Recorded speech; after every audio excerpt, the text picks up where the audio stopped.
যারা নির্বাচনের পরে গিয়ে সই করলো কিন্তু জুলাই আন্দোলনে যারা জুলাই সনদের জন্য যারা গলা ফাটায় ফেলে তাদেরকে তো আমরা প্রশ্ন করতে পারি, এতই যদি তোমাদের দরদ হয় তো তোমরা প্রথমে কেন সই করলে না ভাই?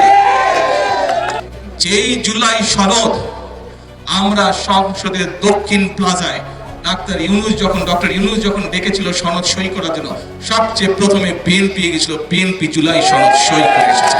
কাজেই যেই জুলাই সনদ বিএনপি সই করে এসেছে সেই জুলাই সনদের প্রত্যেকটি অক্ষর, প্রত্যেকটি শব্দ, প্রত্যেকটি লাইন ইনশাআল্লাহ আমরা বাস্তবায়ন করব। বাংলাদেশের জনগণ বিএনপিকে দায়িত্ব দিয়েছে দেশ পরিচালনা করার জন্য। 12ই মার্চ প্রথম সংসদ শুরু হলো, ভালো কথা। আমরা তো ভাই, আপনারা দেশের মানুষ বিএনপিকে নির্বাচিত করেছে দেশ পরিচালনার জন্য, তাই তো? বিএনপি সরকার গঠন করেছে না? এখন যাদেরকে মানুষ ভোট দেয়নি তারা তো বিরোধী দলে বসবে, তাই তো নিয়ম, সংসদের নিয়ম তো তাই। যাদেরকে মানুষ বেশি ভোট দেয়নি, অল্প ভোট দিয়েছে, তারা তো বিরোধী দলে বসবে। এখন এই বিরোধী দলে যারা বসলো, বসার সাথে সাথে আমরা দেখলাম ওই যে মনে আছে স্বৈরাচার একবার বলছিল বিএনপিকে 1 মিনিটও ক্ষমতা শান্তিতে থাকতে দিব না, মনে আছে এই ডায়লগ? মনে আছে? এই যে খালেদা জিয়া যখন একবার সরকার গঠন করলো তখন ওই পাশে যারা বিরোধী দল ছিল তারা বললো যে 1 মিনিটও বিএনপিকে শান্তিতে থাকতে দিব, একদম সংসদে বলছিল, মনে আছে? একদম পত্রিকার পাতায় আছে। ও বাবা, আমরা দেখি যে এখন যারা বিরোধী দলে বসছে এরাও একই কাজ শুরু করে দিয়েছে। ওই যে স্বৈরাচারের ভূত এদের উপরে আসর করে গেছে, এদের উপরে আসর করে গেছে। আমরা যেই কাজগুলো করতে চাচ্ছি দেশের জন্য, আপনারা তো নিজেরা এই যে হাজার হাজার লোক এখানে বসে, আপনারা প্রত্যেকটা মানুষ হাত তুলে বললেন যে বিএনপি সরকার এই কাজগুলো সঠিকভাবে করতে পারলে কার সুবিধা হবে? জনগণের উপকার হবে। এই কাজগুলোকে বাধাগ্রস্ত করার জন্য তারা কি শুরু করলো? বিভিন্ন রকম তারা কায়দা শুরু করলো। তারা বলে সনদ পাস করতে হবে, এই করতে ওই করতে হবে। দেখুন, এই যে ইন্টারিম গভর্নমেন্ট যে ছিল, ডক্টর ইউনূসের যে গভর্নমেন্ট ছিল, সরকার ছিল, তারা কি করলো? তারা একটি সংস্কার কমিশন গঠন করলো। কিন্তু বাংলাদেশের সংস্কারের প্রস্তাব সবচেয়ে প্রথম কে দিয়েছিল বলেন তো? বিএনপি দিয়েছিল 2016 সালে। এই যে সংস্কার কমিশন যে ডক্টর ইউনূসের গঠন করেছিল যখন, তারপরে যে বিএনপি সহ বিভিন্ন দলকে যে ওখানে আমন্ত্রণ জানিয়েছিল, সেখানে যা আলাপ হয়েছে, যত সংস্কারের বিষয় আলাপ হয়েছে, তার 80 to 85% সংস্কার প্রস্তাব বিএনপি সবচেয়ে প্রথমে দিয়েছিল। এবং কার নেতৃত্বে দিয়েছিল? দেশনেত্রী বেগম খালেদা জিয়ার নেতৃত্বে 2016 সালে এই সকল প্রস্তাব বিএনপি দিয়েছিল।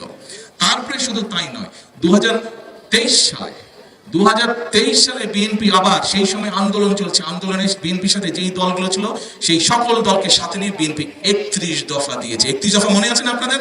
31 দফা দিয়েছে। আমাদেরকে যখন সেই সংস্কার কমিশনের দাওয়াত দেওয়া হলো, ভাই আমরা যা করব আমরা জনগণের সামনে একদম জোর গলায় বলেছি যে আমরা এই করব, যাতে আমরা দ্বিমত পোষণ করি। আর ভাই, গণতন্ত্রের নিয়মিত হচ্ছে আমার কোনো বিষয়ে কোনো ব্যাপারে মত থাকবে, কোনো ব্যাপারে দ্বিমত থাকবে, সেটা তো সমস্যা নাই। দ্বিমত আপনার সাথে থাকতেই পারে আমার, কিন্তু দ্বিমত থাকলে আমরা সেটি আলোচনা করব। আপনি আপনার পয়েন্ট বলবেন, আমি আমার পয়েন্ট বলবো। আপনার যদি যুক্তি থাকে আমি মেনে নেব, আপনার যদি যুক্তি না থাকে আমি মেনে নেব না। কিন্তু আমরা সংসদে কি দেখলাম? আমরা সংসদে এখন দেখতে পাচ্ছি এই যে যাদেরকে মানুষ অল্প ভোট দিয়েছে সেই বিরোধী দল জোর করছে যে তারা যেটি বলবে সেটি হতে হবে, এরকম একটা দাবি তারা তুলে দিচ্ছে সংসদে। আমরা দেশবাসীকে পরিষ্কারভাবে আবারও আজকে এই জনসভায় দাঁড়িয়ে পরিষ্কারভাবে আমি আপনাদের সামনে, এবং এখানে মিডিয়া আছে, মিডিয়ার মাধ্যমে সমগ্র দেশের মানুষকে বলতে চাই পরিষ্কারভাবে, যেই জুলাই সনদ আমরা সংসদের দক্ষিণ প্লাজায় ডক্টর ইউনূস যখন ডেকেছিল সনদ সই করার জন্য, সবচেয়ে প্রথমে বিএনপি গেছিল, বিএনপি জুলাই সনদ সই করে এসেছে। কাজেই যেই জুলাই সনদ বিএনপি সই করে এসেছে সেই জুলাই সনদের প্রত্যেকটি অক্ষর, প্রত্যেকটি শব্দ, প্রত্যেকটি লাইন ইনশাআল্লাহ আমরা বাস্তবায়ন করব। বাংলাদেশের জনগণ বিএনপিকে দায়িত্ব দিয়েছে দেশ পরিচালনা করার জন্য।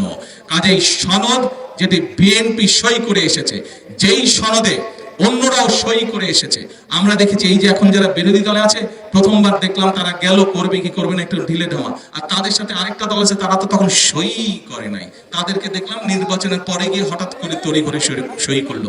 তো ভাই, সবচেয়ে প্রথমে তো এই জুলাই সনদে কে সই করেছে? বিএনপি সই করেছে। যারা নির্বাচনের পরে গিয়ে সই করলো, কিন্তু জুলাই আন্দোলনে যারা জুলাই সনদের জন্য তারা গলা ফাটায় ফেলে, তাদেরকে তো আমরা প্রশ্ন করতে পারি, এতই যদি তোমাদের দরদ হয় তো তোমরা প্রথমে কেন সই করলে না ভাই?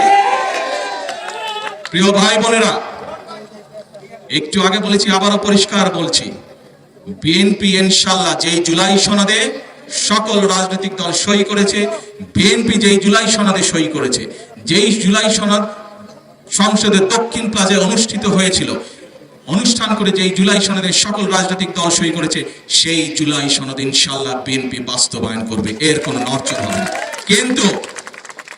কিন্তু যারা বিএনপির খাল খনন, বিএনপির ফ্যামিলি কার্ড, বিএনপির কৃষক কার্ড, পেশাদার খেলোয়াড় তৈরি সহ এই সকল জনগণের জনকর্মসূচি, সেইগুলোকে বাধাগ্রস্ত করবে, বিএনপি জনগণকে সাথে নিয়ে তাদেরকে প্রতিহত করবে। কাজে আসুন, আজকে আমাদেরকে সজাগ থাকতে হবে, আজকে আমাদেরকে সতর্ক থাকতে হবে, কারা স্বৈরাচারের ভূত কাদের উপরে আবার ধীরে ধীরে